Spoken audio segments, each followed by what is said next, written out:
First, open ChatGPT website. Write this prompt.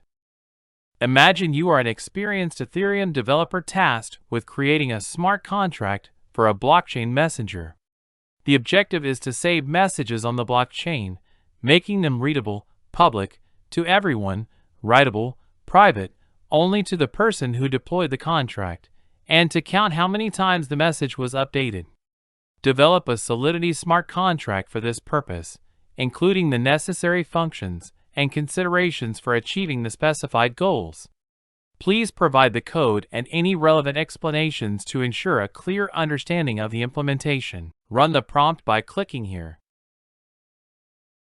You can edit the prompt to get better results. You will find the prompt used in the video on description below.